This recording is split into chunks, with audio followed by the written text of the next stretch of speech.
Hello, everyone, and welcome to a late night story time. Once again, I'm using the shitty computer audio that comes from these little speakers down here, but that's all right, because you can hear me, and I guess it doesn't really matter that much now, does it?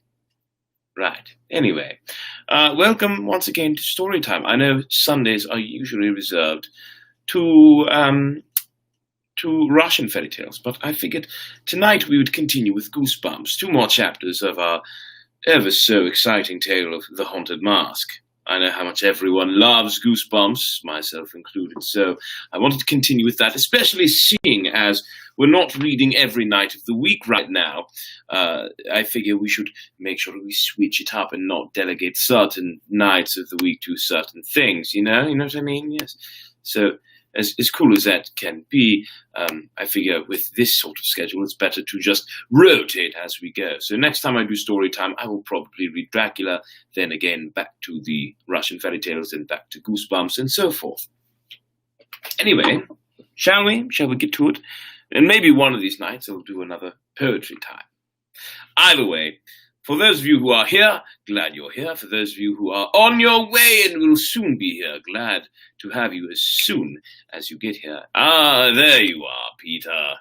Amber, Amber, Amber. Well, what have we here? What we have here is story time. We're reading Goosebumps. I already said, but maybe you won't hear it just yet. Anyway, Amber, you get a huzzah! That was an interesting huzzah, wasn't it? Anyway, tomorrow, technically today, since it's 1 a.m., I will be debuting my new YouTube channel, Some Guy Who Cooks. So, is that yes in response to the huzzah or the new channel? Either way, huzzah again. But yes, debuting my new YouTube channel, Some Guy Who Cooks. I am excited. I see John, Jonathan, and Scarlett are here too, according to Amber. So, John, huzzah! Jonathan, huzzah! And Scarlett, huzzah! Glad to have all of you here. Anyway, shall we get started? I will, yes, everything. Huzzah to everything. Yes, to everything. Anyway, shall we get to it? Like I said, new channel is starting tomorrow, and I will give you all links. I will share that in the next story time for sure, which possibly tomorrow night. I see Mum has joined as well. Hello, Mum. Huzzah! Thank you for being here.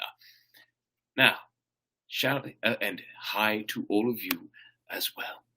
Shall we, though? Shall we get started? Here we are. Chapter 15 of Goosebumps, The Haunted Mask. I'll chew her to bits. I'll tear her skin off, her bones.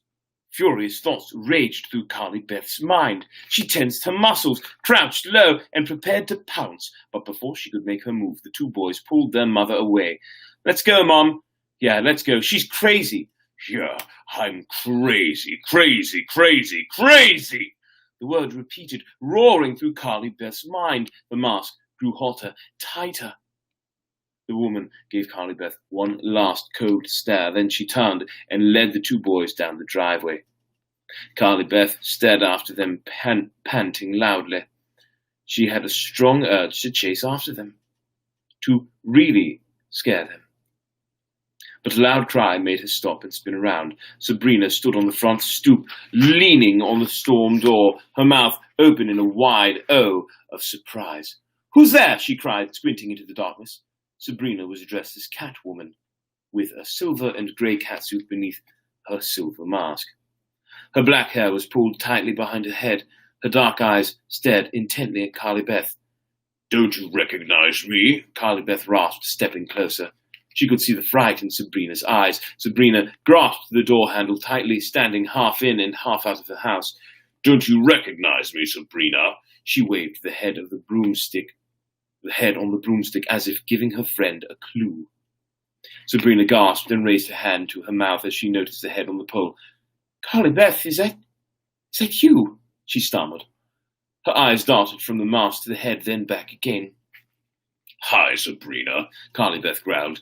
"It's me." Sabrina continued to study her. "That mask," she cried finally. "It's excellent."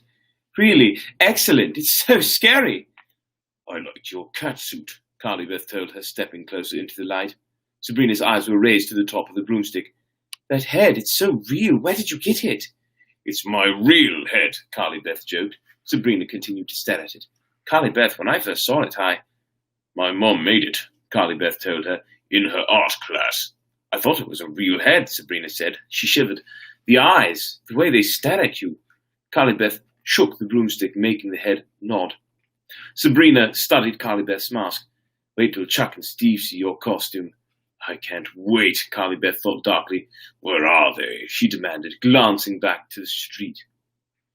Steve called, Sabrina replied. He said that they'd be late. He has to take his little sister trick-or-treating before he can meet us. Carly Beth sighed, disappointed. We'll start without them, Sabrina suggested. They can catch up to us later. Yeah, okay, Carly Beth replied. I'll get my coat and we can go, Sabrina said. She took one last lingering look at the head on the broomstick. Then the storm door slammed shut with a bang as she disappeared inside to get her coat. Internet, but occasionally sites do not work for a few seconds. That's problematic, isn't it, Amber?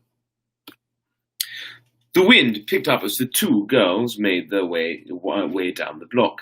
Dead leaves swirled at their feet. The bare trees bent and shivered. Above the dark, sloping roofs, the pale half-moon slipped in and out of the clouds.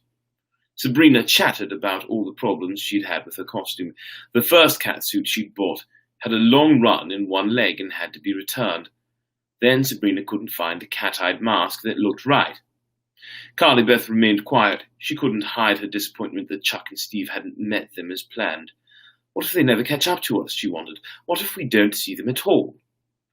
The whole point of the night, as far as Carly Beth was concerned, was meeting the two boys and scaring the living daylights out of them. Sabrina had given her a shopping bag to put her candy in. As they walked, Carly Beth gripped the bag in one hand, struggling to keep the head balanced on the pole in her other hand. So where did you buy your mask? Your mother didn't make it, did she? Did you go to that new party store? Can I touch it? Sabrina always talked a lot. But tonight, she was going for a world's record of non-stop chatter. Carly Beth obediently stopped so that her friend could touch the mask. Sabrina pressed her fingers against the cheek, then instantly jerked them back. Oh, it feels like skin! Carly Beth laughed, a scornful laugh she had never heard before. Yuck, what's it made of? Sabrina demanded. It isn't skin, is it? Some kind of rubber, right? I guess, Carly Beth muttered. Then how come it's so warm? Sabrina asked. Is it uncomfortable to wear? You must be sweating like a pig. Feeling a surge of rage, Carly Beth dropped the bag and the broomstick. Shut up, shut up, shut up! She snarled. Then with an angry howl, she grabbed Sabrina's throat with both hands and began to choke her. Chapter 16. Sabrina uttered a shocked cry and staggered back, pulling herself from Carly Beth's grip. Carly Beth! She sputtered. What is happening to me? Carly Beth wondered, gaping in horror at her friend. Why did I do that? Gotcha, Carly Beth exclaimed. She laughed. You should have seen the look on your face, Sabrina. Did you think I was really choking you? Sabrina rubbed her neck with one silver-gloved hand. She frowned at her friend. That was a joke? You scared me to death. Carly Beth laughed again. Just keeping in character, she said lightly, pointing to her mask. You know, trying to get in the right mood. I like scaring people, you know. Usually I'm the one who's trembling in fright.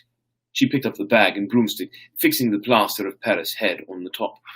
Then she hurried up the nearest driveway toward a well-lighted house with a Happy Halloween banner in the front window.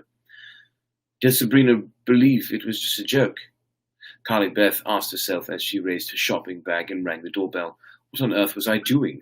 Why did I suddenly get so angry? Why did I attack my best friend like that? Sabrina stepped up beside her as the front door was pulled open.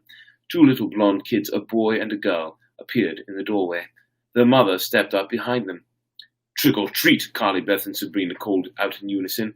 Oh, that's a scary mask, the woman said to her two children, grinning at Carly Beth. What are you supposed to be, a cat? The little boy asked Sabrina. Sabrina meowed at him. I'm Catwoman, she told him. I don't like the other one, the little girl exclaimed to her mother. It's too scary. It's just a funny mask, the mother assured her daughter. Too scary. It's scaring me, the little girl insisted. Carly Beth leaned into the entryway of the house, bringing her grotesque face up close to the little girl. "I'll eat you up," she growled nastily. The little girl screamed and disappeared into the house. Her brother stared wide-eyed at Carly Beth. The mother quickly dropped candy bars into the two girls' bags. "You shouldn't have scared her," she said softly. "She has nightmares." Instead of apologizing, Carly Beth turned to the little boy. "I'll eat you up too," she snarled. "Hey, stop!" the woman protested. Carly Beth laughed a deep-throated laugh, jumped off the porch, and took off across the front lawn. What a nasty girl. "Ooh, that mask is doing nasty things to you, Carly Beth." "Why'd you do that?" Sabrina asked as they made their way across the street. "Why do you scare those kids like that?" "The mask made me do it," Carly Beth replied. She meant it as a joke, but the thought troubled her mind. At the next few houses, Carly Beth hung back and let Sabrina do the talking. At one house, a middle-aged man in a torn blue sweater pretended to be scared of Carly Beth's mask. His wife insisted that the girls come inside so they could show their elderly mother the great costumes. Carly Beth groaned loudly but followed Sabrina into the house. The old woman gazed at them blankly from her wheelchair. Carly Beth growled at her, but it didn't appear to make any impression. On their way out the door, the man in the torn sweater handed each girl a green apple. Carly Beth waited till they were down on the sidewalk. Then she turned, pulled back her arm, and heaved the apple at the man's house with all her might. It made a loud thunk as it smacked against the shingled front wall near the front door. "I really hate getting apples on Halloween," Carly Beth declared, "especially green ones." "Carly Beth, I'm worried about you," Sabrina cried, eyeing her friend with concern. "You're not acting like you at all." "No, I'm not a pitiful, frightened little mouse tonight," Carly Beth thought bitterly. "Give me that," she ordered. "Give me that," she ordered Sabrina, and grabbed Sabrina's apple from her bag. "Hey, stop!" Sabrina protested, but Carly Beth arched her arm and tossed Sabrina's apple at the house. It clanged noisily as it hit the aluminum gutter. The man in the torn sweater poked his head out the door. "Hey, what's the big idea?" "Run!" Carly Beth screamed. The two girls took off, running at full speed down the block. They didn't stop until the house was out of sight. Sabrina grabbed Carly Beth's shoulders and held on, struggling to catch her breath. "You're crazy," she gasped. "You're really crazy." "It takes one to know one," Carly Beth said playfully. They both laughed. Carly Beth searched the block, looking for Chuck and Steve. She saw a small group of costumed kids huddled together at the corner, but no sign of the two boys. Smaller houses, jammed closer together, lined the two sides of the block. "Let's split up," Carly Beth suggested, leaning against the broomstick. "We'll get more candy that way." Sabrina frowned at her friend, eyeing her suspiciously. "Carly Beth, you don't even like candy," she exclaimed. But Carly Beth was already running up the driveway to the first house, her sculpted head bobbing wildly above her on its broomstick. "This is my night," Carly Beth thought, accepting a candy bar from the smiling woman who answered the door. "My night!" She felt a tingle of excitement she'd never felt before, and a strange feeling she couldn't describe. A hunger. Yes, dear readers, a hunger. A few minutes later, her shopping bag started to feel heavy. She came to the end of the block. She hesitated on the corner, trying to decide whether to do the other side of the street or go on to the next block. It was very dark there, she realized. The moon had once again disappeared behind the dark clouds. The corner street light was out, probably burned out. Across the street, 4 very young trick-or-treaters were giggling as they approached a house with a jack-o'-lantern on the porch. Carly Beth sank back into the darkness. She heard voices, boys' voices. Chuck and Steve? No. The voices were unfamiliar. They were arguing about where to trick-or-treat next. One of them wanted to go home and call a friend. "How about a little scare for you guys?" Carly Beth thought, a smile spreading across her face. "How about something to remember this Halloween night?" She waited, listening until they were a few feet away. She could see them now, 2 mummies, their faces wrapped in gauze. Closer, closer. She waited for the perfect moment. Then she burst from the shadows, uttering an angry animal howl that shattered the air. The 2 boys gasped and jumped back. "Hey!" one of them tried to shout, but his voice caught in his throat. The other one dropped his bag of candy. As he started to pick it up, Carly Beth moved quickly. She grabbed the bag from his hand, jerked it away from him, and started to run. "Come back! That's mine! Hey!" Their voices were high and shrill, filled with fear and surprise. As she ran across the street, Carly Beth glanced back to see if they were following her. No, they were too frightened. They stood huddled together on the corner, shouting after her. Holding the stolen candy bag tightly in her free hand, Carly Beth tossed back her head and laughed, a cruel laugh, a triumphant laugh, a laugh she had never heard before. She emptied the boy's candy bag into her own bag, then tossed his bag onto the ground. She felt good, really strong, and ready for more fun. Come on, Chuck and Steve, she thought. It's your turn next. And that, dear friends, is the end of chapter 16. Oh my, she's turning into quite the nasty girl, isn't she? It's all that darn haunted mask. It's its fault. It is. Anyway, everyone, thanks for being here. Much appreciation, much love. And that was story time for the evening. I will see you all next time, whenever that may be. I'll try to keep you updated. But in the meantime, don't forget, my new channel starts tomorrow, and it's called Some Guy Who Cooks. Find it on YouTube. Just search Some Guy Who Cooks, and you should find it. And, it might pull up Sam the Cooking Guy or something like that, but it is Some Guy Who Cooks. And I will provide links. I may even go live right here so that I can give you the link and just to describe that and maybe play you a song, something like that. But anyway, until then, I bid you adieu, and I hope you have a wonderful evening. Good night, good night, good night. Nighty night.